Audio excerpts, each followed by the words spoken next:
Hey guys, tonight we're diving into one of history's most brutal coming of age stories, where your teenage years don't end with a diploma, but potentially with your heart being carved out on top of a pyramid.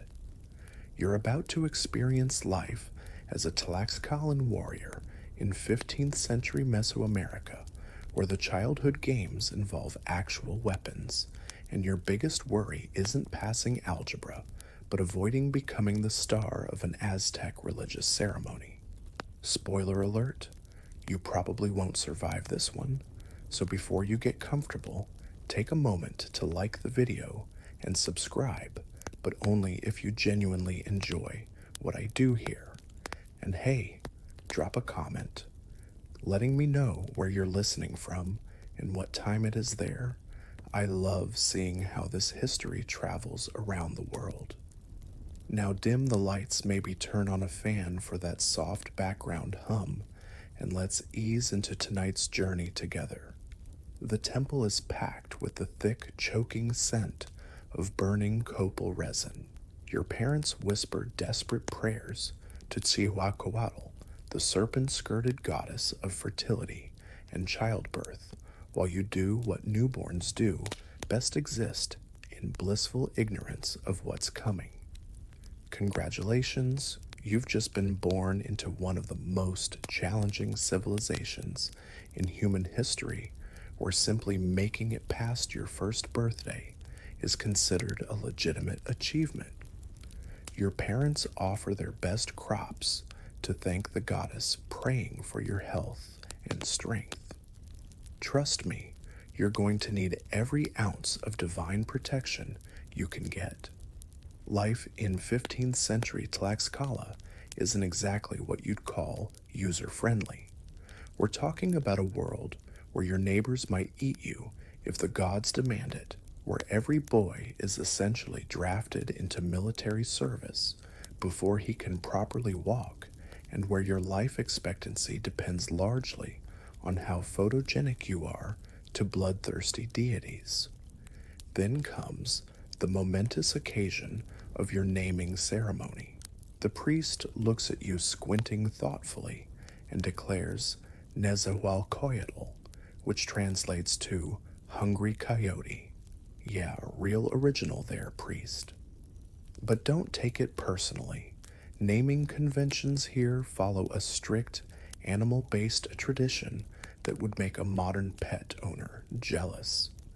You could have been dancing monkey, descending eagle, or, and this is historically documented, squawking parrot. Imagine introducing yourself at parties with that one. Historians still argue whether these animal names were meant to imbue children with the spiritual qualities of their namesakes, or if the priests were just really into wildlife.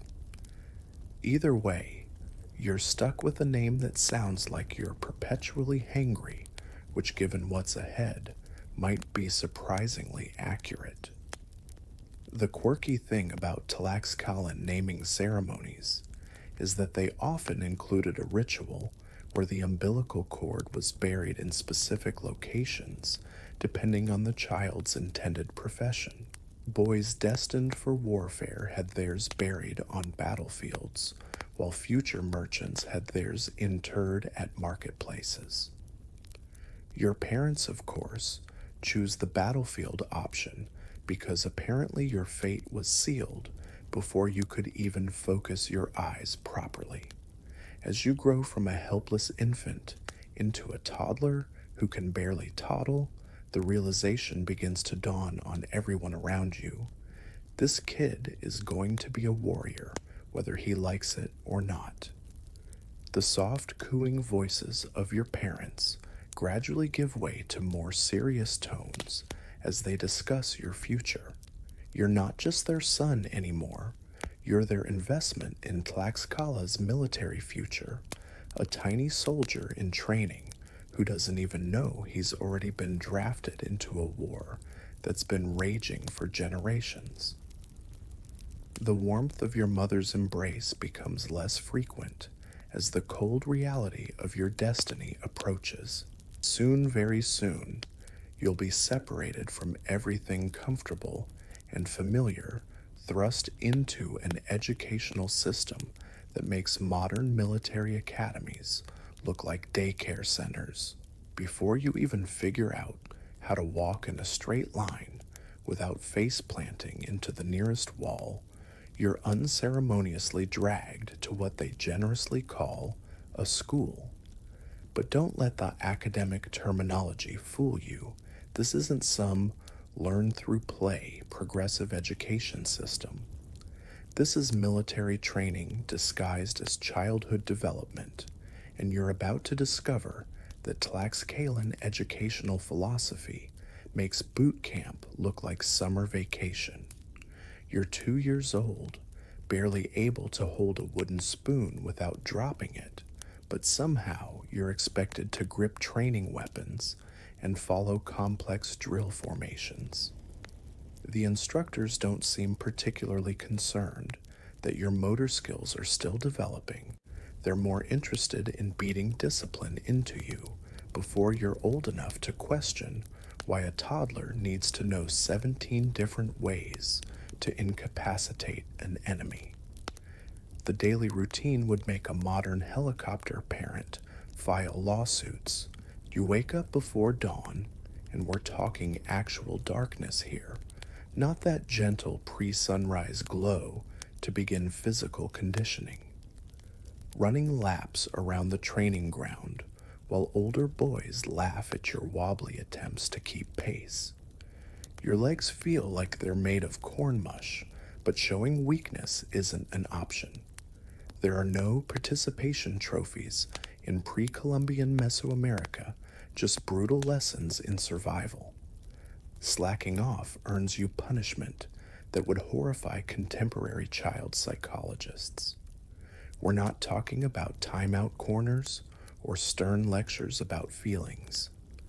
The Tlaxcalan approach to motivation involves physical consequences that ensure you remember the lesson permanently. Historians still argue whether this harsh treatment actually produced better warriors or just traumatized an entire generation, but the system certainly had staying power. Here's a fascinating historical tidbit. Tlaxcalan military schools were actually more egalitarian than many European institutions of the same period. Rich kids and poor kids suffered equally under the same brutal curriculum. Your father's wealth might get you better equipment, but it wouldn't spare you from the daily grind of military conditioning. In a weird way, shared misery was the great equalizer. The curriculum focuses heavily on what they euphemistically call physical development. This involves learning to march in formation while carrying increasingly heavy loads, practicing weapon drills until your arms go numb, and engaging in mock combat scenarios that are barely distinguishable from actual fighting. You're essentially being transformed from a normal child into a miniature killing machine, one painful lesson at a time. Your instructors are veterans of previous flowery wars, scarred men who've seen things that would give modern soldiers nightmares. They don't coddle anyone, don't offer encouragement, and certainly don't care about your emotional well-being. Their job is to keep you alive long enough to become useful to the state, and they approach this responsibility with grim determination. The psychological conditioning is perhaps even more intense than the physical training. You're taught to view death in battle as glorious capture, as shameful, and cowardice as worse than any physical pain. These concepts are drilled into your developing brain through repetitive chants, ritualistic ceremonies, and stories of legendary warriors who chose death over dishonor. One particularly quirky aspect of Tlaxcalan military education involved teaching boys to weave and cook alongside their combat training. The reasoning was practical warriors needed to be self-sufficient during long campaigns. So you're learning to thrust spears and prepare meals with equal intensity, creating a generation of deadly chef soldiers. The social dynamics among your fellow students are brutal. Older boys establish dominance through physical superiority, creating a hierarchy that mirrors the adult warrior society you're being groomed to join. Friendships form quickly, but can dissolve just as fast when competition for instructor approval intensifies. Everyone knows that only the strongest, smartest, and most ruthless will earn the respect necessary to survive what's coming. As months blur into years, you notice your body changing in response to the constant physical demands. Your muscles develop earlier than nature intended, your reflexes sharpen, and your pain tolerance increases dramatically. You're becoming something different from the soft infant your parents once cradled, something harder, more dangerous, and infinitely more valuable to a civilization that measures worth in military capability. Fast forward 8 years, and playtime is officially over. You're 10 years old now, which in Tlaxcalan society means you've graduated from adorable future warrior to actual weapon in training. Welcome to the advanced curriculum, where the course catalog reads like a serial killer's wish list: ways to hurt people with sharp objects, 1-1, advanced bone-breaking techniques, and everyone's favorite elective, creative uses for obsidian blades. The training weapons are no longer made of soft wood designed to minimize injury. These are real implements of destruction knives that can actually cut axes that can legitimately cleave, and clubs that can genuinely crush bones. Your instructors watch with professional interest as you learn to wield these tools with increasing precision, occasionally nodding approval when you demonstrate particularly effective technique. But this isn't just mindless violence for the sake of brutality. Every technique has a specific purpose. Every weapon serves a particular function in the grand strategy of Mesoamerican warfare. You're learning to think tactically, to assess opponents' weaknesses, and to exploit every advantage in the deadly chess game that is combat. The goal isn't just to hurt people, it's to capture them alive, which requires a completely different skill set. And speaking of strategy, there's one name that keeps surfacing in every conversation, every training session, every nightmare-inducing bedtime story your father tells: the Aztecs. These aren't just theoretical enemies you might encounter someday. They're the very real, very dangerous neighbors who represent everything your civilization stands against. Your father describes them as monsters who prey on the weak parasites who've grown fat and lazy through conquest and tribute. He tells stories of Aztec raids that left entire Tlaxcalan villages empty of children who disappeared in the night, never to return, of warriors who went to battle and came back only as cautionary tales. The hatred in his voice is palpable, transmitted through generations like some kind of genetic memory. The priests add their own colorful commentary, describing Aztecs as perverted creeps with unsettling habits involving young girls and ritual cannibalism. Whether these accusations are entirely accurate or just propaganda designed to fuel military motivation, historians still argue about the specifics. But the message is crystal clear: Aztecs are your enemy, and you better start training like your life depends on it, because it absolutely does. Here's a fascinating historical detail. The animosity between Tlaxcala and the Aztec Empire wasn't just random tribal warfare. Tlaxcala was one of the few independent city-states that successfully resisted Aztec expansion, creating a bitter rivalry that lasted for generations. Your hatred isn't just personal, it's institutional, built into the very fabric of your society. The military training intensifies accordingly. Your instructors push you like they personally despise you, which they might, considering their job is to keep you alive long enough to kill other people's children. Running drills until your lungs feel like they're on fire becomes standard procedure. Holding heavy weapons until your arms go completely numb is just another Tuesday. And you endure it all for one ultimate purpose: the Flowery Wars. Don't let the poetic name fool you into thinking these are gentle conflicts where opposing armies exchange pleasant bouquets. The Flowery Wars are brutal, bloody, and relentless encounters where the primary objective isn't conquest, but capture. You're training to fight enemies who are simultaneously trying to kill you and take you alive, creating a combat dynamic that's uniquely challenging. Your Aztec counterparts are undergoing identical training regimens, learning the same techniques, developing the same skills, and harboring the same deep-seated hatred for your people.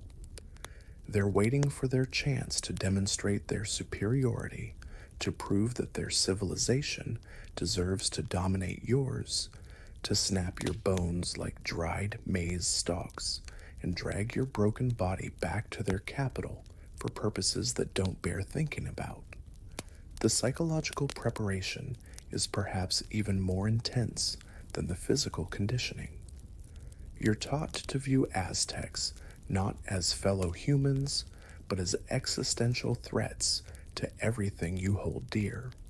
This dehumanization serves a practical purpose. It's much easier to fight someone you don't consider fully human. Better train harder, kid. Every morning that you wake up, every meal that you eat, every breath that you take is preparation for the inevitable moment when you'll face these legendary enemies in mortal combat. You're going to need every ounce of strength, every fragment of skill, every scrap of determination just to survive the encounter. Who came up with that name anyway, Flowery Wars?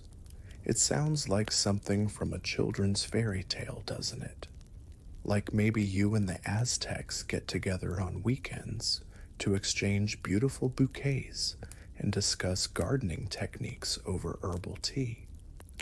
Maybe there's a picnic involved, some light poetry reading, perhaps a friendly competition to see who can arrange the prettiest floral centerpiece. Yeah, not even remotely close to reality. These wars aren't about wiping each other off the map in some grand campaign of total annihilation. That would actually be simpler, more straightforward, and infinitely more merciful than what's actually happening. No, the Flowery Wars are about something far more sinister and complex. They're about beating the absolute living daylights out of your opponents, dragging their semi-conscious bodies back to your homeland, and then displaying them like trophies in the world's most morbid leaderboard competition. Think of it as the ancient Mesoamerican version of a video game, except instead of collecting coins or power-ups, you're collecting actual human beings. The scoring system is delightfully straightforward. The warrior who brings home the most living, breathing prisoners wins bragging rights, social status, and probably some very impressive marriage prospects. It's like a deadly sports league where the MVP award goes to whoever can successfully kidnap the most opponents. The tactical implications of this system are absolutely fascinating from a military strategy perspective. Traditional warfare focuses on killing enemies as efficiently as possible Dead soldiers can't fight back after all.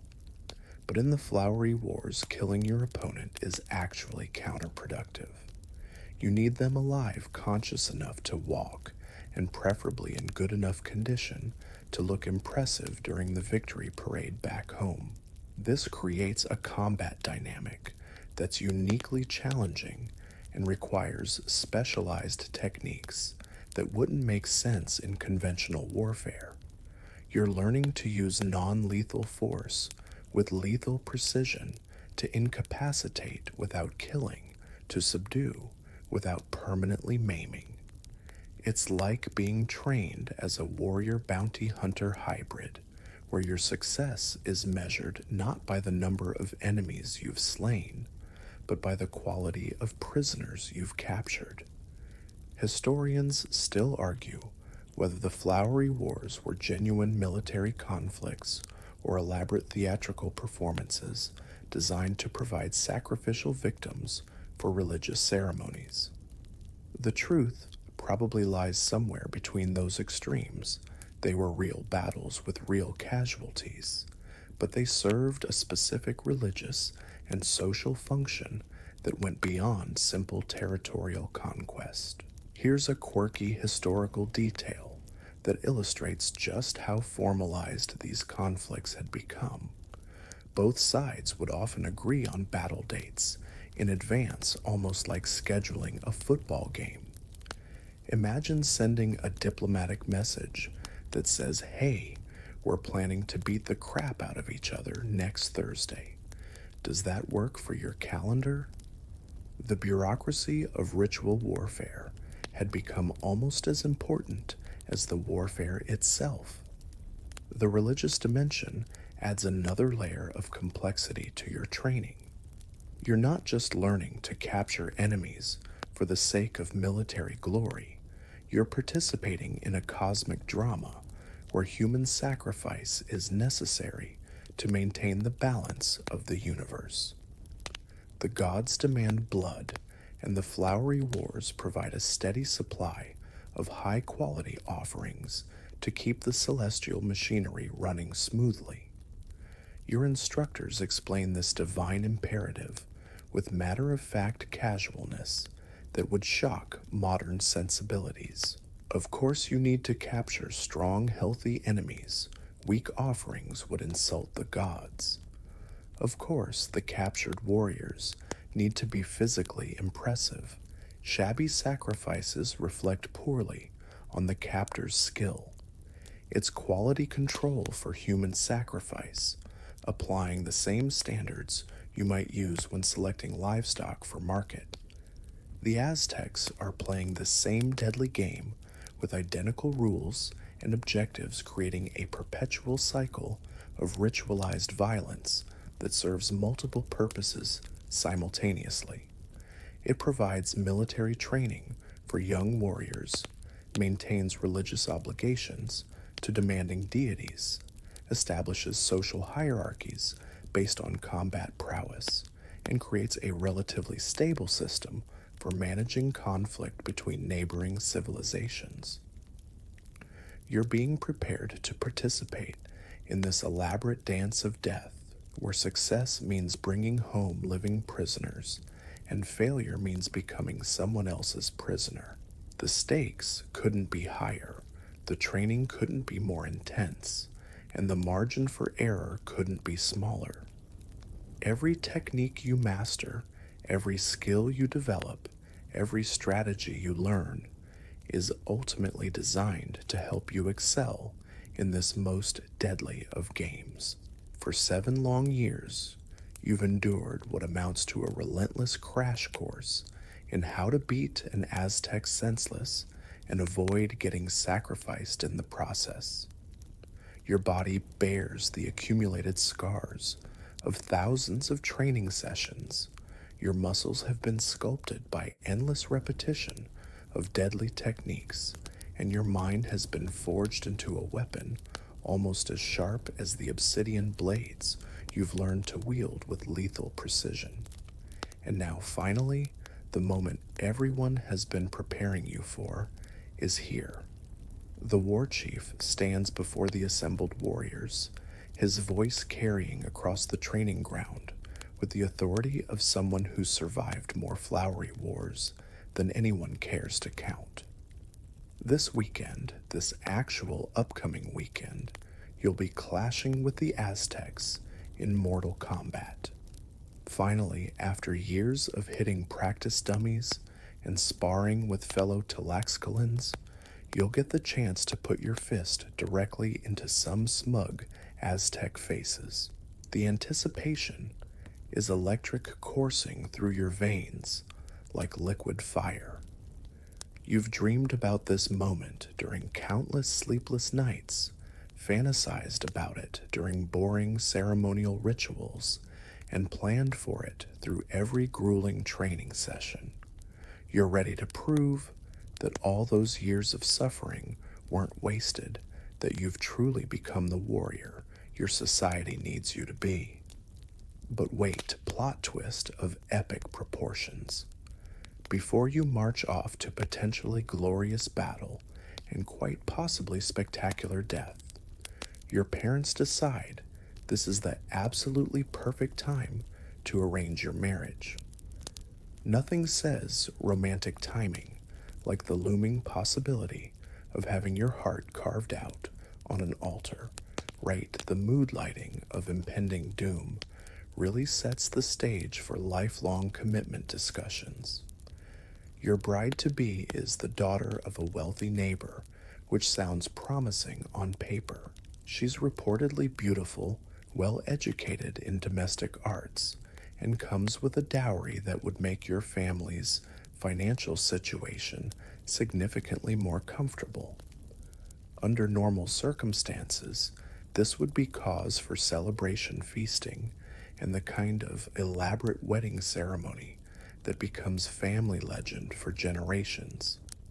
But there's a catch, and in your society, there's always a catch.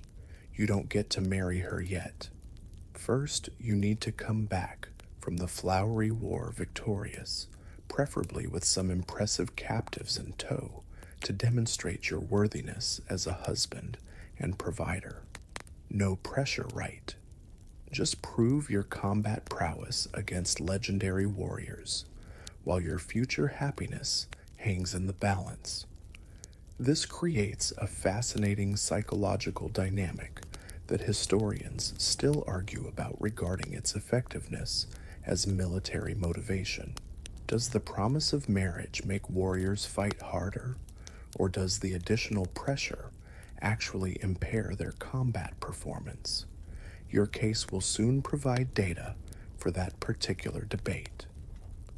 Here's a quirky detail about Tlaxcalan marriage customs engagements were often finalized based on military performance, but the negotiations could take months of complex bargaining between families.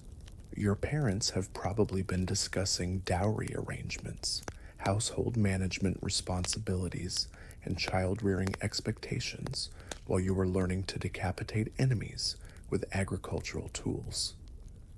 Romance in pre-Columbian Mesoamerica was refreshingly practical. The timing isn't entirely coincidental, though. Tlaxcalan society operates on the principle that major life transitions should be earned through demonstrated courage and skill. You can't just stumble into marriage parenthood or social status.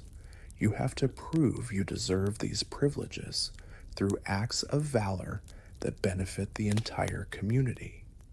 Your future bride knows the deal, too.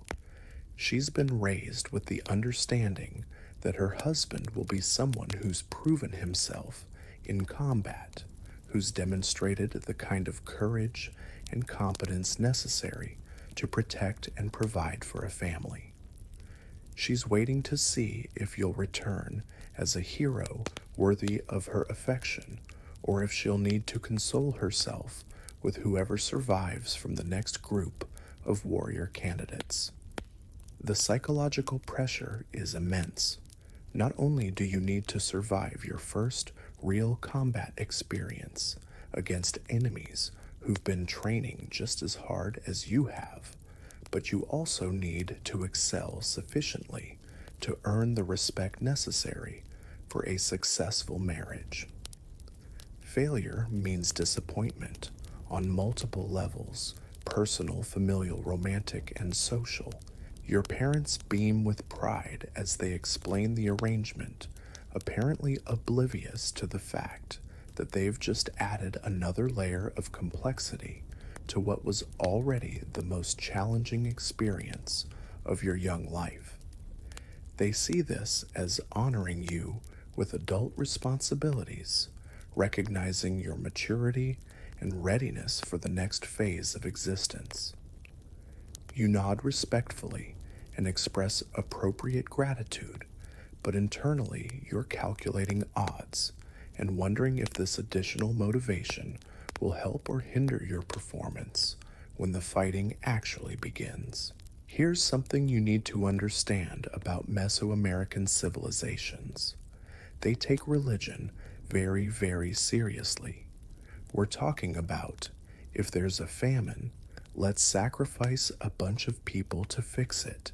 Levels of religious dedication.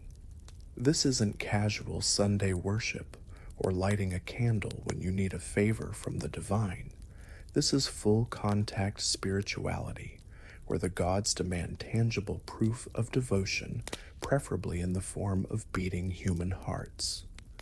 By the 15th century, food shortages have become a recurring nightmare throughout the region. Crop failures, droughts, floods, and other agricultural disasters strike with depressing regularity, leaving entire populations teetering on the edge of starvation. Modern societies might respond to such crises with emergency aid shipments, international assistance, or technological solutions. Your civilization has a different approach: mass human sacrifice, to satisfy the apparently very hungry gods. The logic, if you can call it that, is actually quite sophisticated from a theological perspective. The gods created humans, sacrificed their own divine blood to give life to the worlds, and now expect regular payments to maintain the cosmic order. Think of it as a supernatural protection racket: pay up with human lives, or watch your crops wither and your people starve. It's divine extortion with eternal consequences. The flowery wars serve as the primary supply chain for this grisly religious economy. They're basically a regulated, organized method for stocking up on sacrificial victims without completely destroying neighboring civilizations in the process. It's sustainable warfare designed to provide a steady stream of offerings while maintaining enough population to keep the system functioning indefinitely. You're not just training to fight for glory, territorial expansion, or even personal survival. You're training to avoid becoming the next offering in humanity's ongoing debt to the gods. Every technique you've mastered, every strategy you've learned, every ounce of strength you've developed is ultimately designed to prevent your heart from being carved out and held aloft as divine payment for agricultural prosperity. Historians still argue whether the religious justifications for human sacrifice were genuine spiritual beliefs or convenient excuses for maintaining social control through terror. The truth probably involves elements of both. The priests certainly seem to believe in the necessity of blood offerings, but the psychological effect of institutionalized human sacrifice on population behavior was undeniably useful for maintaining order. Here's a fascinating detail about the scale of these religious operations during major festivals. The Aztecs could sacrifice hundreds or even thousands of victims in a single ceremony. The logistics alone were staggering. Imagine the organizational challenges of coordinating that many simultaneous executions while maintaining the proper ritual protocols. It was mass murder disguised as religious observance, conducted with bureaucratic efficiency. The economic implications are equally disturbing. Human sacrifice had become so integrated into Mesoamerican society that entire industries developed around supporting it. Specialized priests, ritual implement craftsmen, ceremonial costume makers, and temple maintenance workers all depended on the regular supply of victims for their livelihoods. Death had become a legitimate career path for thousands of people. Your upcoming battle isn't just about proving your worth as a warrior, it's about participating in a system that views human life as currency in divine transactions. The captured enemies you bring home won't be treated as prisoners of war in any conventional sense. They'll be processed through religious ceremonies designed to extract maximum spiritual value from their deaths. The pressure on young warriors like yourself is enormous.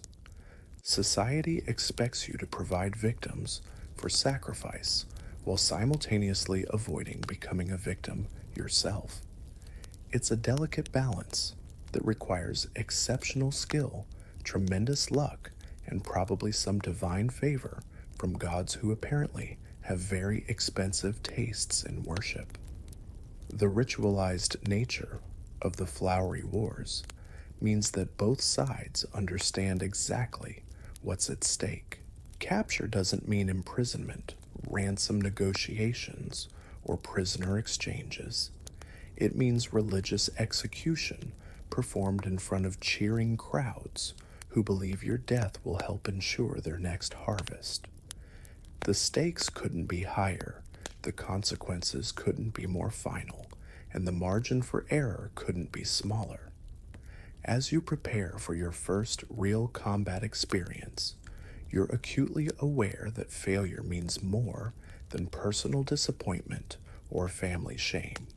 Failure means becoming an unwilling participant in someone else's religious ceremony, contributing your life force to maintain cosmic balance for civilizations that view your existence as expendable. Finally, the weekend arrives with all the fanfare of Judgment Day. Your heart pounds against your ribs like a caged animal trying to escape your war paint streaks across your face in patterns that mark you as a proud Tlaxcalan warrior, and it's time to prove that 7 years of brutal training weren't just elaborate character-building exercises. But let's be completely honest about the situation. You already know exactly what the stakes are, and they're absolutely terrifying. Losing this battle doesn't mean trudging home in shame to face disappointed family members and sympathetic neighbors. It doesn't mean writing apology letters or enduring lectures about trying harder next time. Losing means getting paraded through enemy streets like a prize bull before getting sacrificed on an Aztec altar while crowds cheer for your ritualistic execution. Not exactly how you planned to spend your weekend, but here we are. So you do what any reasonably ambitious young warrior would do in these circumstances. You steel yourself to fight like your life depends on it, because it literally does capture as many Aztecs as humanly possible and return home as a certified hero. After all, you've got a wedding to attend, and showing up as a triumphant warrior is significantly better than not showing up at all because your heart is decorating some temple pyramid. The war chief leads your group of Tlaxcalan warriors across familiar territory toward the designated battlefield. These aren't random skirmishes that erupt spontaneously, remember. The flowery wars operate more like scheduled sporting events than conventional military campaigns. Both sides have agreed on the location timing and basic rules of engagement. It's civilized warfare for uncivilized purposes. The battlefield itself is a vast open plain that stretches toward the horizon like nature's own coliseum. Perfect terrain for the kind of individual combat prowess that determines success in these ritualized conflicts.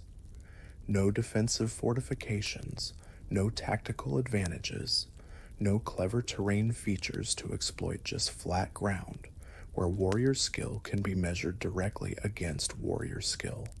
Across the field, you spot them, the Aztecs, and honestly, they look exactly as smug and overconfident as every story has led you to expect.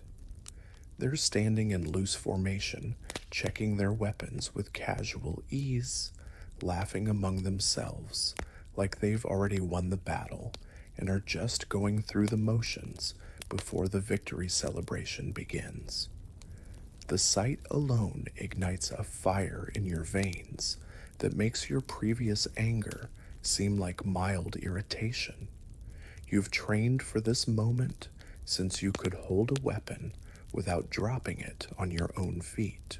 Every morning that you woke up before dawn, every afternoon spent getting pummeled by instructors, every evening falling asleep with aching muscles, all of it was preparation for this exact confrontation.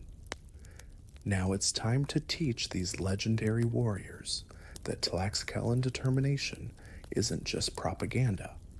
But this isn't just about fighting, it's about capturing, and you know exactly who to target. The strong ones, obviously, because weak prisoners aren't worth the effort of dragging home.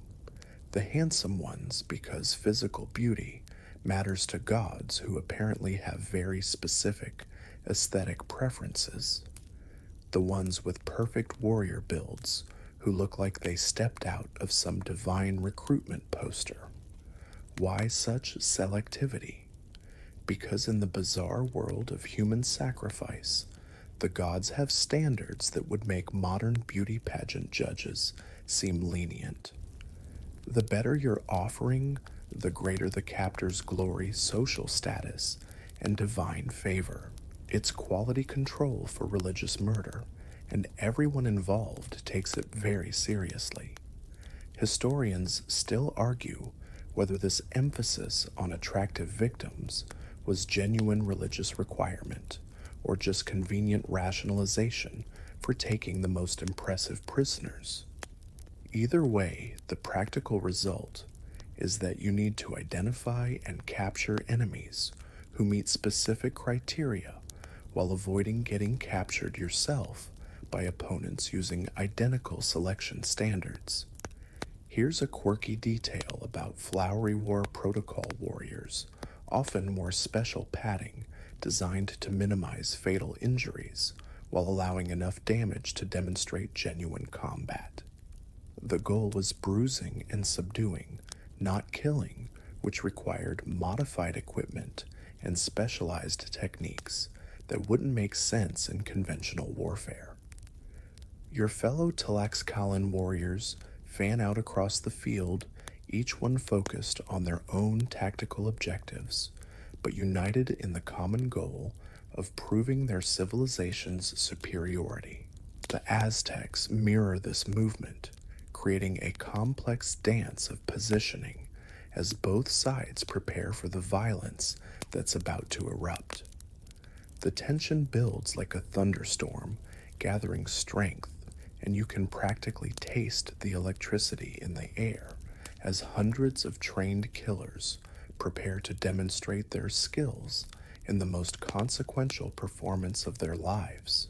With your heart hammering against your ribcage like a war drum, announcing the apocalypse, you charge across that open plain with the fury of 7 years' worth of pent-up training and generational hatred. The moment the battle erupts around you, something magical happens. You're not just fighting, you're absolutely on fire. Every technique you've drilled into muscle memory flows together in perfect harmony. Every strategic lesson crystallizes into split-second tactical decisions, and every ounce of strength you've built through years of punishment channels into devastating effectiveness. Two Aztec warriors go down fast. Your strikes are precise, your movements smooth as flowing water, and your timing so perfect it feels almost supernatural. The first opponent barely has time to register surprise before your club connects with his temple in exactly the non-lethal spot your instructors taught you to target. The second tries to counterattack, but walks straight into a maneuver that leaves him unconscious and ready for transport back to Tlaxcala. Eyes are on you now. Your fellow Tlaxcalan warriors cheer your early success, their voices rising above the general chaos of battle. Even some of the Aztecs pause their own combat to glance in your direction, clearly impressed despite themselves by the skill you're demonstrating. For a few glorious moments, you think, yeah, this is it. This is how legends are born. Then reality arrives with all the subtlety of a collapsing temple wall. Wham! A warrior approximately twice your size crashes into you like a mountain deciding to relocate. Before your brain can fully process what's happening, massive fists start hammering down on you with the force and frequency of a particularly aggressive thunderstorm. Hard impacts, fast succession, ruthless precision. This guy isn't just bigger and stronger than you. He's also more experienced, more skilled, and unfortunately, for your immediate prospects, he's not alone.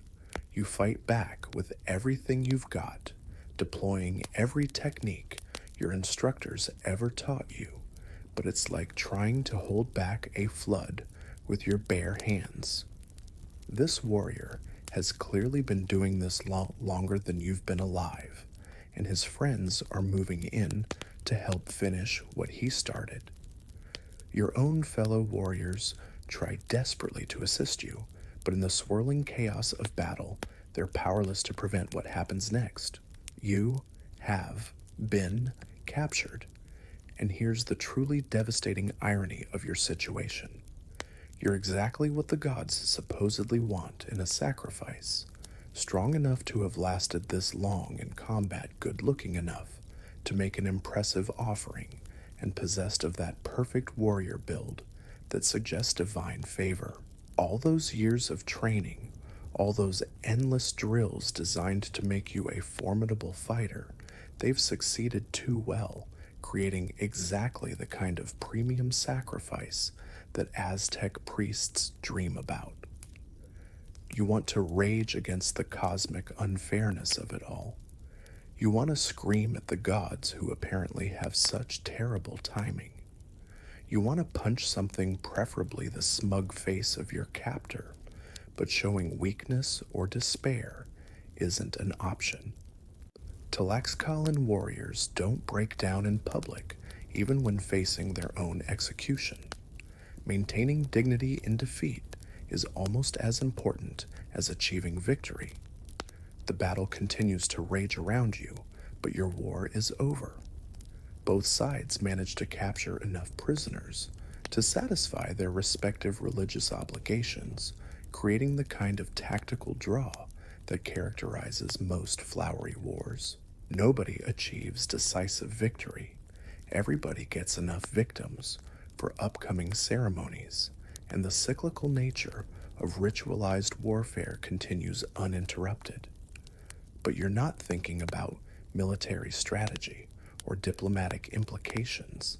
You're just part of the loot, now valuable human cargo, being prepared for transport to the heart of the Aztec Empire. The warrior who captured you, your new owner, essentially secures your bonds with professional efficiency, while his companions congratulate him on acquiring such a premium specimen.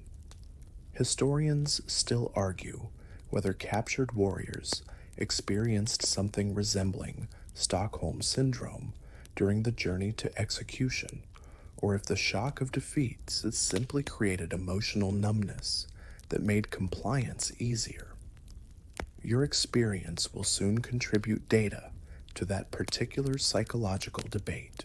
Here's a particularly cruel detail about flowery war captures. Prisoners were often forced to carry their own binding materials and ritual implements back to the enemy capital. It's like being required to provide your own execution equipment, adding insult to what will soon be very literal injury. The march to Tenochtitlan begins almost immediately, and you're about to discover that being a prisoner of war in 15th century Mesoamerica involves significantly more walking than you might have expected.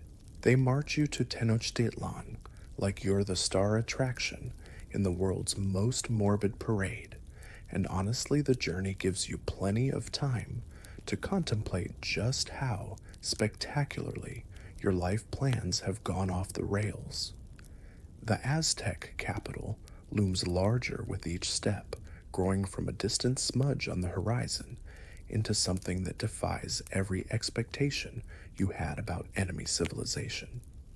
This place isn't just big, it's absolutely massive, unlike anything your provincial Tlaxcalan experience prepared you to comprehend. The city spreads across the landscape like some impossible fever dream of urban planning.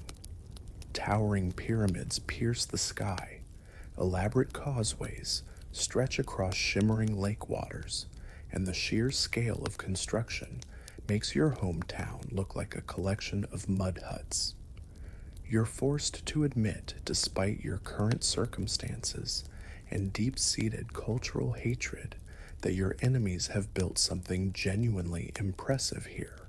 As your procession enters the city, proper crowds begin lining the streets with the enthusiasm of people attending their favorite sporting event. Men, women, children, elderly folks, everyone wants to see the latest batch of captured warriors being brought home like trophies from a successful hunting expedition. Their cheers grow louder as they spot you and your fellow prisoners, apparently delighted by the quality of this particular haul. And your captor, yeah, he's absolutely the star of the show. The crowds chant his name with religious fervor, showering him with praise that would make modern celebrities jealous. He's their hero, their champion, the brave warrior who ventured into dangerous territory and returned with premium sacrificial material. Women throw flowers, men shout congratulations, and children point at him with obvious admiration. The irony is almost too painful to bear. You should be the one basking in this kind of glory. You should be the triumphant warrior, returning home to cheering crowds and marriage proposals. Instead, you're the supporting character in someone else's success story, the prize that validates their heroism. It's like being forced to watch your own life story told from the villain's perspective. Your captor waves to the crowds with practiced ease, clearly accustomed to this level of public adoration. He's probably done this before, multiple times, judging by his confidence and the crowd's familiarity with his name. You're just the latest addition to his collection of captured enemies, another notch on his ceremonial belt, another step up the social ladder that's built on other people's misfortune. Historians still argue whether these victory parades were genuine expressions of popular enthusiasm or carefully orchestrated propaganda designed to reinforce social hierarchies.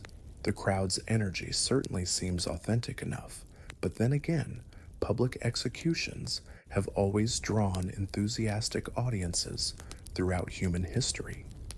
Here's a fascinating detail about Aztec urban planning. Tenochtitlan was actually built on an island in the middle of Lake Texcoco, connected to the mainland by a sophisticated system of causeways and canals. The engineering required for such construction was remarkably advanced, rivaling anything European civilizations had achieved at the time. Your captors may be ritual murderers, but they're also impressively competent architects. The procession winds through streets that showcase the wealth and power of the Aztec Empire. Elaborate markets display goods from across Mesoamerica. Magnificent temples demonstrate religious devotion that borders on obsession, and the general prosperity visible everywhere makes it clear why the Aztecs have been so successful at conquest and tribute collection. You pass other groups of prisoners from previous raids, Tlaxcalans like yourself, but also warriors from other resistant city-states who've had the misfortune of ending up on the wrong side of Aztec military efficiency. They watch your arrival with the resigned expressions of people who've already accepted their fate, their eyes holding the kind of hollow despair that comes from knowing exactly what awaits. The destination becomes increasingly obvious as the procession approaches the city center. Those towering pyramids aren't just impressive architectural achievements, they're religious facilities where the primary activity involves carving out human hearts for divine consumption. The Templo Mayor rises above everything else, like a monument to organized death, its blood-stained steps clearly visible even from a distance. Your captor's popularity seems to increase as you get closer to the temple complex, suggesting that his reputation is particularly strong among the religious authorities who'll be processing you through their sacred machinery. Being captured by a celebrity warrior apparently means you'll receive premium treatment during your execution, which is either a comfort or an additional insult depending on your perspective. The destination looms before you like a monument to humanity's capacity for organized brutality, Templo Mayor. This isn't just any religious building. This is the absolute heart of the Aztec spiritual universe, a massive dual pyramid complex that dominates the cityscape like some ancient skyscraper designed by architects with a serious obsession with human sacrifice.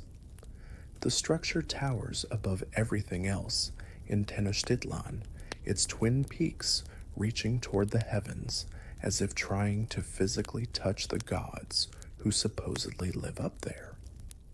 The left pyramid is dedicated to Tlaloc, the rain god who controls agricultural prosperity through his moody relationship with precipitation. Under different circumstances, you might appreciate the theological sophistication of a deity who manages both life-giving water and destructive floods. But today, you're more concerned with the right pyramid, which belongs to Huitzilopochtli, the god of war, the sun, and human sacrifice. Guess which divine personality you'll be meeting shortly? Yeah. You already know the answer to that question, and it's making your stomach perform acrobatic maneuvers that would impress professional entertainers. The scale of the temple complex is genuinely breathtaking, even under your current circumstances. The main structure rises nearly 200 feet into the air with steep stone steps leading to dual shrines at the summit where the actual sacrificial activities take place. Smaller temples, ceremonial platforms, and religious buildings surround the central pyramid, creating a sprawling campus of death that could accommodate thousands of spectators during major festivals. Historians still argue about the exact construction techniques used to build Templo Mayor, but the engineering achievement is undeniable. Moving those massive stone blocks into position without modern machinery required sophisticated understanding of physics, mathematics, and large-scale project management. Your enemies may be bloodthirsty religious fanatics, but they're also remarkably competent engineers. Here's a quirky architectural detail that somehow makes everything worse. The temple was actually built in multiple phases over several decades, with each expansion incorporating larger sacrificial facilities and more elaborate ceremonial spaces.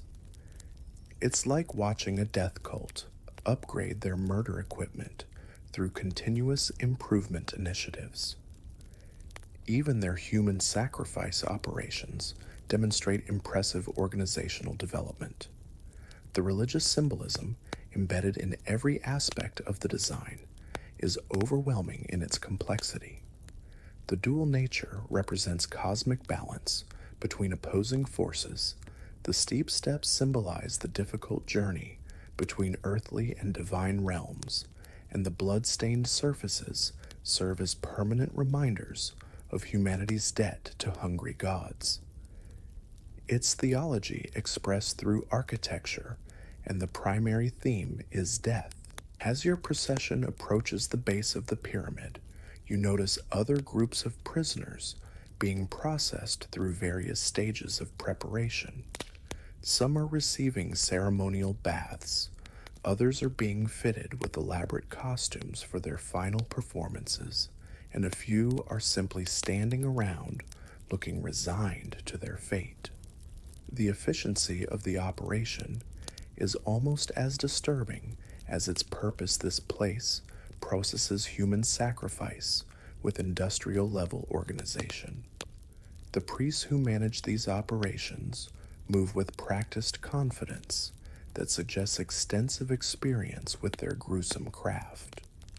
They're not wild-eyed fanatics frothing at the mouth. They're religious professionals who approach human sacrifice with the same methodical competence that other craftsmen bring to their specialties. It's murder disguised as career advancement. Your captor presents you to the receiving priests with obvious pride, clearly expecting recognition for delivering such premium sacrificial material. The priests examine you with the calculating assessment of livestock buyers, checking your physical condition, evaluating your aesthetic appeal, and probably estimating how impressive your heart will look when it's held aloft for divine consumption. The conversation between your captor and the priests reveals the complex social dynamics surrounding human sacrifice. Bringing high-quality victims enhances the captor's reputation, increases his social status, and apparently entitles him to certain privileges during the ceremonial festivities that will follow your execution. It's a career development opportunity built on other people's deaths. You study the faces of the priests who will soon be ending your life, searching for some hint of humanity or compassion that might suggest possible mercy. What you find instead is professional detachment mixed with religious enthusiasm. They genuinely believe they're performing sacred work that benefits everyone involved, including you. From their perspective, your death will help maintain cosmic balance and ensure agricultural prosperity for the entire empire. A priest stops directly in front of you, his obsidian black eyes scanning your face and body with the calculating precision of someone who's made these kinds of assessments thousands of times before. You brace yourself for whatever judgment is coming, hoping against hope that maybe, just maybe, you'll be deemed unsuitable for the altar and relegated to some form of slavery instead. It's not exactly freedom, but slavery beats having your heart carved out by a factor of roughly infinity to 1. Then the priest smiles with the kind of professional satisfaction that makes your blood run cold. Too handsome for slavery, he announces with cheerful finality. Your beauty belongs on the altar. Are you absolutely serious right now? This is how your life ends, because you're too aesthetically pleasing. You used to take genuine pride in your appearance, spent considerable time maintaining your physical condition, and even enjoyed the compliments that came with being considered attractive by Tlaxcalan standards. But right now, in this moment, you would give absolutely anything to have been born with a face that could stop clocks, and not in the good way. The cosmic irony is almost too much to bear. All those years of careful grooming, physical training, and attention to personal appearance have culminated in making you the perfect sacrificial victim. It's like spending your entire life preparing for a career only to discover that your qualifications make you ideal for a job that involves being murdered by religious professionals.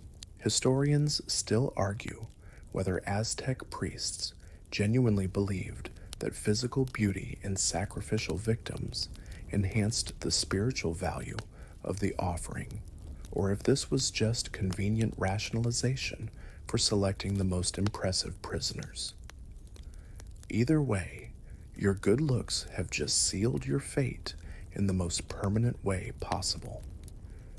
Here's a particularly disturbing detail about Aztec sacrifice selection priests maintained detailed criteria for different types of ceremonies with specific requirements for victim age, physical condition, and aesthetic appeal depending on which god was being honored. It was quality control for human sacrifice, applying the same standards you might use when selecting produce at a market, except the produce was people and the purchase price was their lives. Once you're officially marked for sacrifice, the entire machinery of religious bureaucracy shifts into motion around you. You're no longer just a captive warrior. You're a chosen offering to the gods, a sacred commodity that requires special handling and preparation. The transition from prisoner to ritual victim happens with bureaucratic efficiency that would impress modern government agencies. The treatment that follows is almost comforting if you can somehow ignore the fact that it's all designed to prepare you for execution. Ceremonial cleansing baths wash away the grime of battle and captivity, replacing it with oils and perfumes that make you smell like you're headed to a wedding rather than a sacrifice. Special food, better quality than most people eat on a regular basis, helps restore your strength and improve your physical appearance. You're even assigned a designated room in the temple complex, complete with comfortable bedding and adequate privacy. It's like being housed in a luxury hotel, except the checkout process involves having your heart surgically removed by priests with obsidian knives. The hospitality industry really hasn't thought through all the possible applications of their service model. And just to make the psychological torture complete, they parade you around the city like some kind of celebrity making public appearances. People come specifically to see the next batch of sacrificial victims pointing and whispering among themselves about your physical attributes and speculating about the ceremony to come. It's a casting call for death, and you've landed the starring role. The public displays serve multiple purposes beyond simple entertainment. They allow the general population to witness the quality of victims being offered to the gods. They demonstrate the military prowess of the warriors who captured such impressive specimens, and they build anticipation for the upcoming ceremonies that will culminate in your very public execution. You have exactly 1 week left to live. 7 days to contemplate the spectacular failure of all your life plans, to come to terms with the fact that your childhood dreams of warrior glory have transformed into someone else's religious nightmare, and to somehow find peace with a situation that offers absolutely no possibility of escape or rescue. Unless something changes dramatically, and immediately your story is about to end on top of a pyramid with a knife to your chest and thousands of cheering spectators celebrating your death as divine entertainment. Your final day on Earth arrives with the kind of crisp morning clarity that would be beautiful under literally any other circumstances. No more waiting, no more hoping for miraculous rescue, no more fantasizing about impossible escape scenarios. This is it, the culmination of a week spent in luxury accommodations designed specifically for people who won't need them much longer. The priests arrive at your chamber with ceremonial solemnity, their elaborate costumes indicating that today's sacrifice is considered particularly important in the grand scheme of divine appeasement. The procession that forms around you is impressive in its complexity and disturbing in its purpose. Musicians play haunting melodies on bone flutes and obsidian-edged drums, creating a soundtrack that manages to be both beautiful and absolutely terrifying. Dancers perform intricate routines that tell stories of cosmic battles between gods and mortals, their movements synchronized with rhythms that seem to pulse with supernatural energy. It's like the world's most elaborate funeral march, except you're still alive to appreciate the artistic quality. The priests lead you through the city streets one final time, and the crowds that gather are significantly larger than during your previous public appearances. Word has apparently spread that today's ceremony will feature premium sacrificial material, and people want to witness what promises to be a particularly spectacular offering to Huitzilopochtli. Their enthusiasm for your impending death is genuinely disturbing, but you maintain the stoic dignity expected of a Tlaxcalan warrior facing his fate.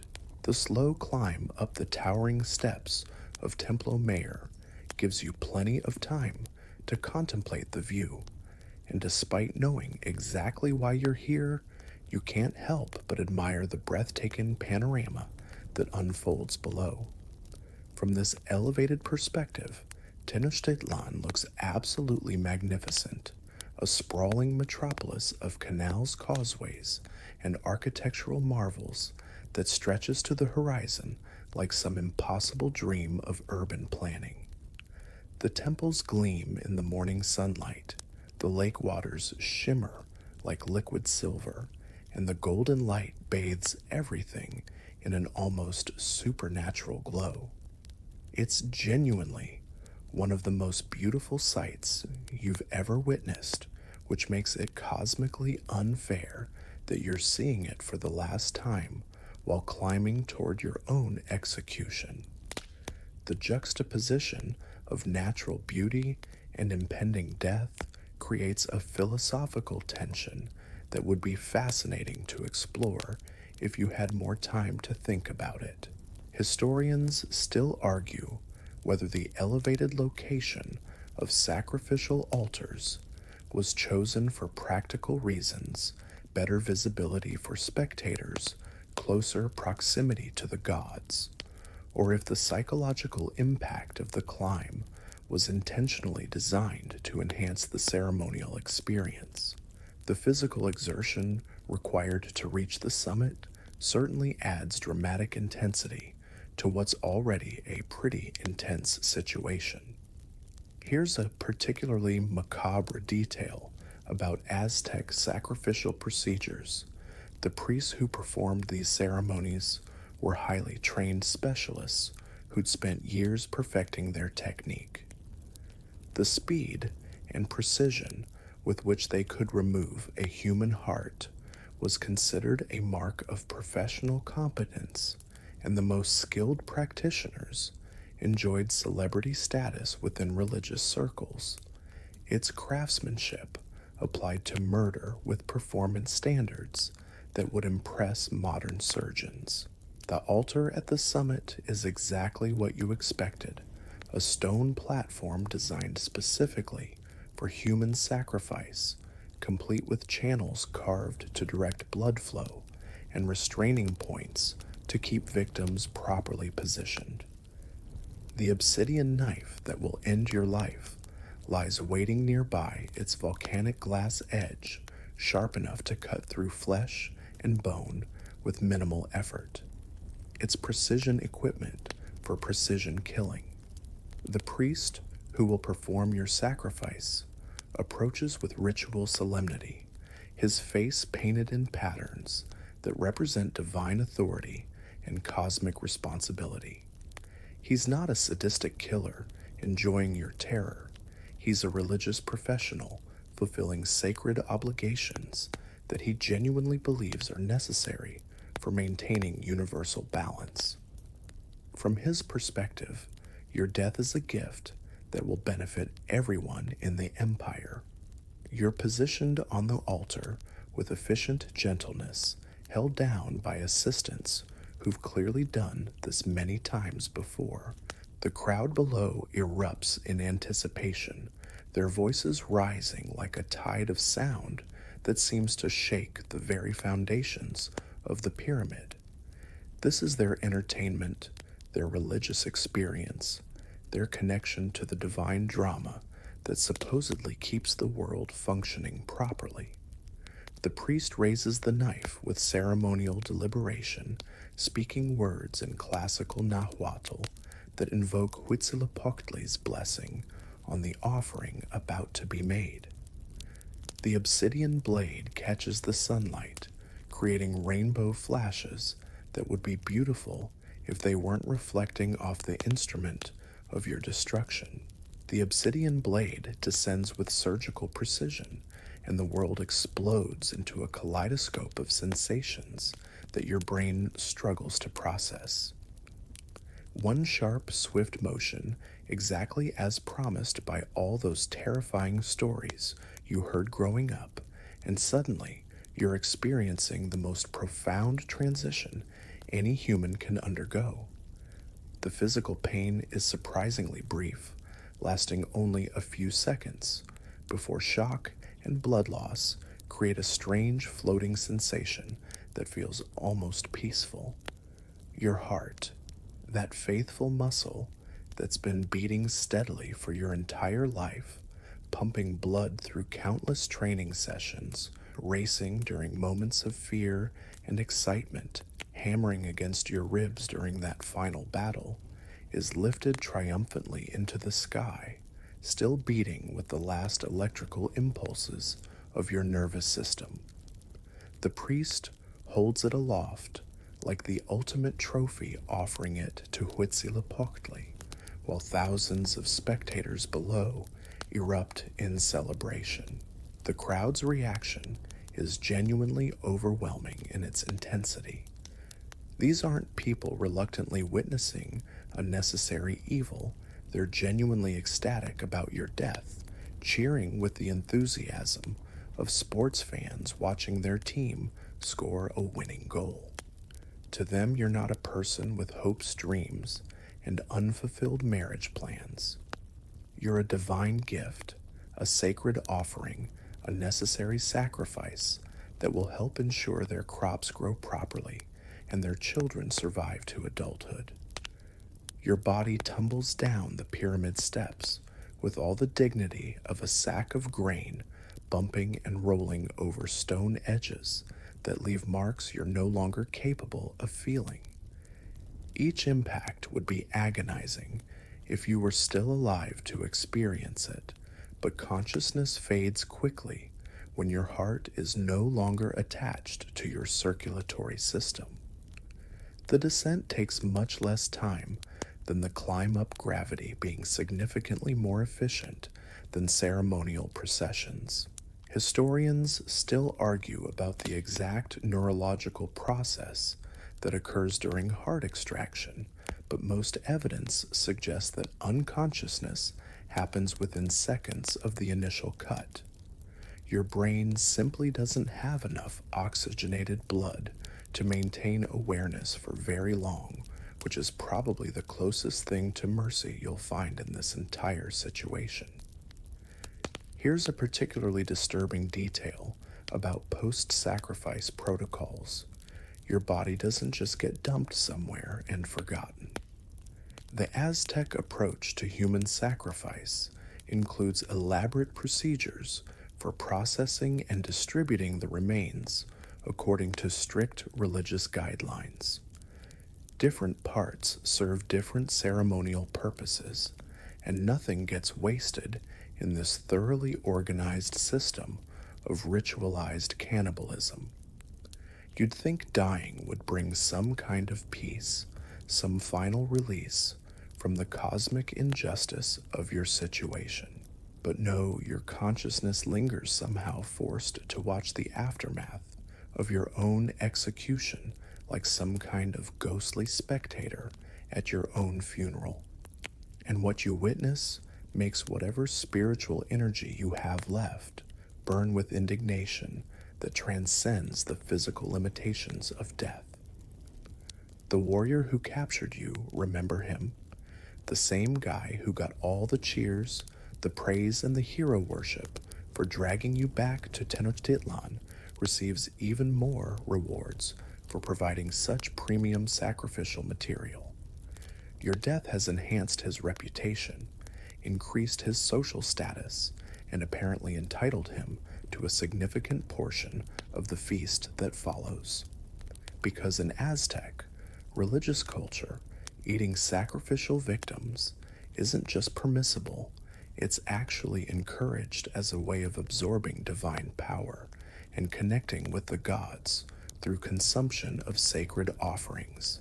It's ritual cannibalism dressed up as spiritual communion, and your body provides the main course for what amounts to a religious dinner party celebrating your death.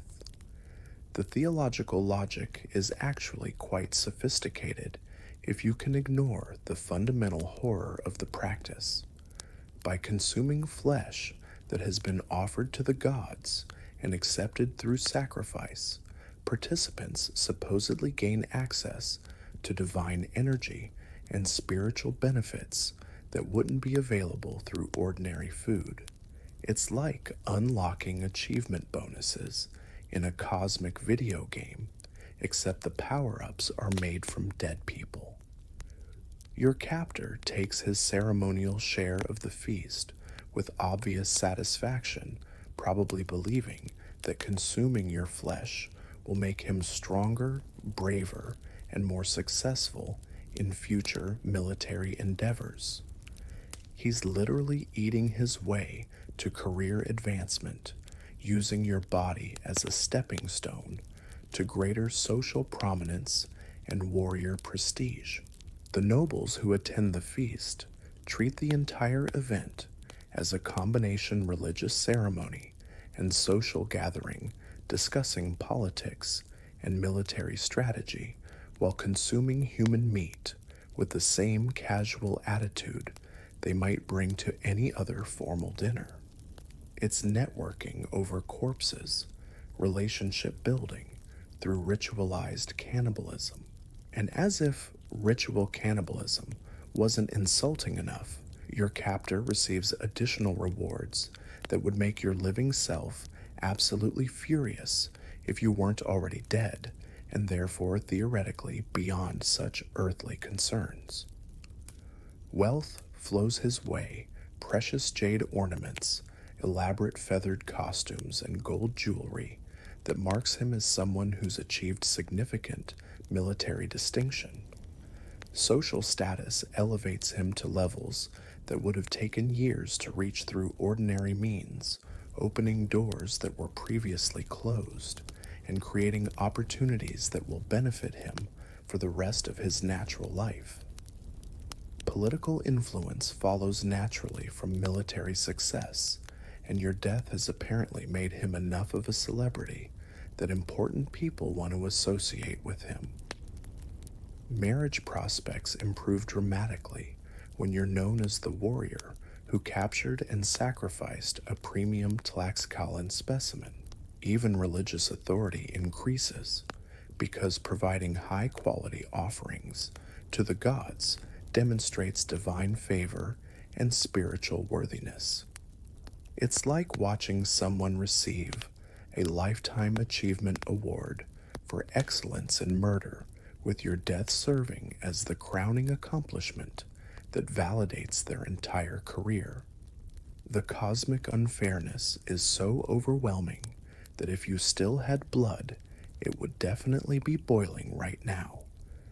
Instead, you're stuck with whatever metaphysical equivalent of rage applies to deceased warriors watching their killers get promoted. The broader implications of the sacrificial system become clear as you observe the aftermath from your unfortunate ghostly perspective. This isn't just random violence, it's a carefully designed social mechanism that rewards military aggression, encourages territorial expansion, and creates powerful incentives for capturing enemies rather than simply killing them. Your death serves multiple purposes, simultaneously contributing to religious obligations, social hierarchies, and economic systems all at once. Historians still argue about the long-term sustainability of civilizations built on institutionalized human sacrifice, but the short-term benefits for successful participants are undeniably substantial. Your captor has essentially won the lottery by capturing you, and the prizes will keep coming for years to come. Here's a particularly galling detail about Aztec sacrifice economics. The families of successful warriors often received additional compensation based on the quality of victims their relatives provided. Your death doesn't just benefit your captor, it improves the financial situation of his extended family, creates educational opportunities for his children, and establishes social connections that will influence multiple generations. The religious celebrations continue for days after your actual death, with various ceremonies designed to honor Huitzilopochtli and ensure that your sacrifice produces maximum spiritual benefit for the empire.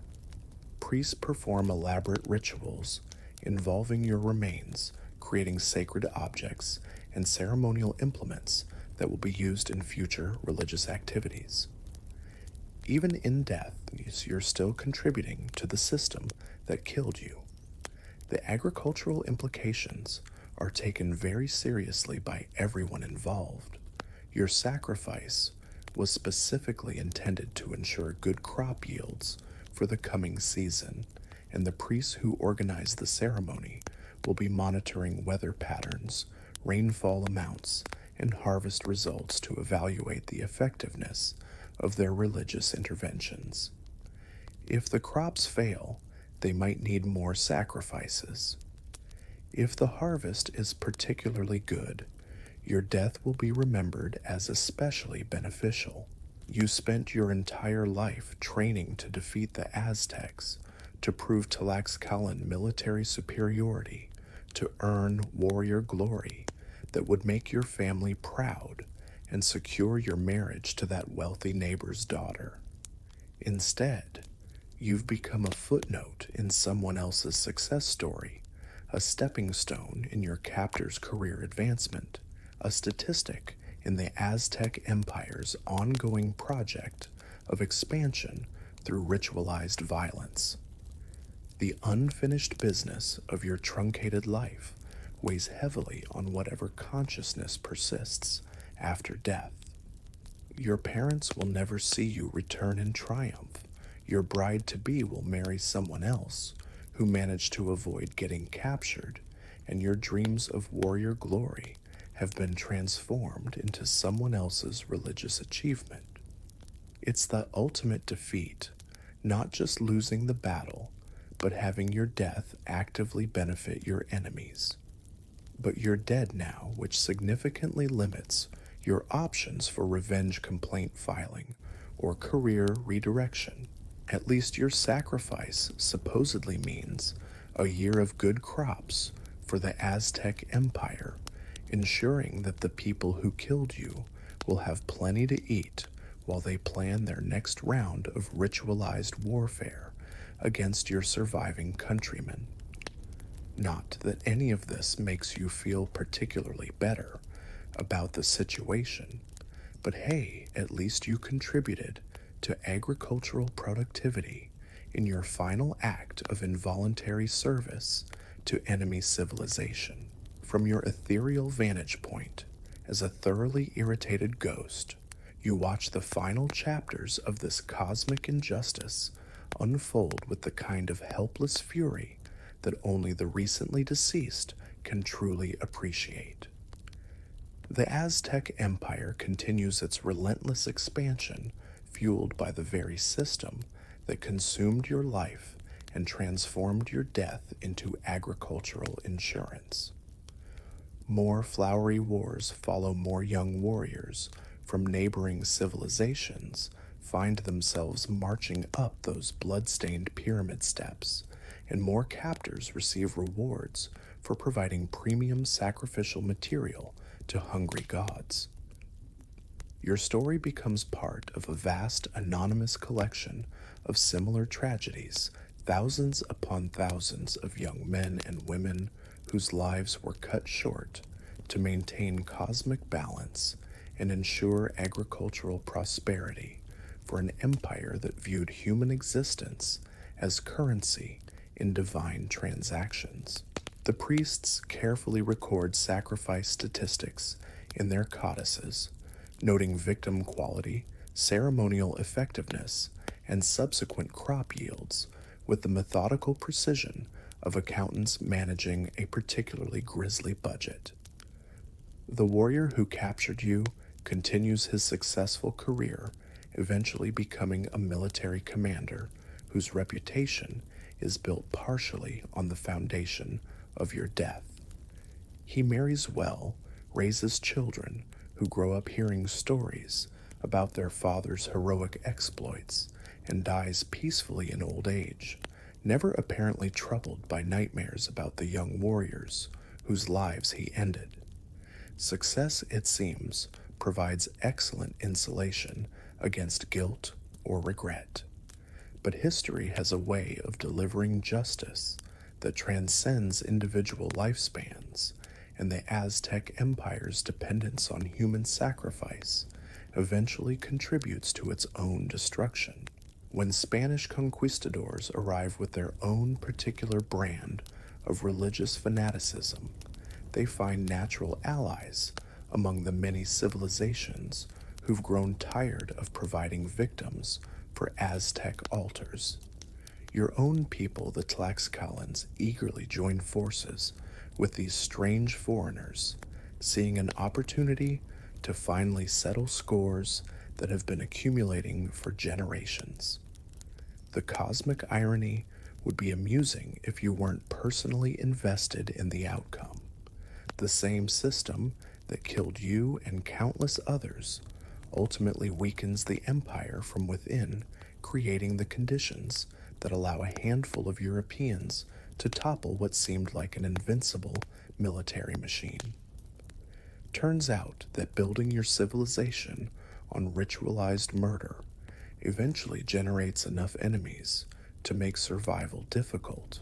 Historians still argue about whether the Aztec Empire could have survived longer with different religious practices, but the evidence suggests that institutionalized human sacrifice created unsustainable tensions that made conquest by external forces almost inevitable.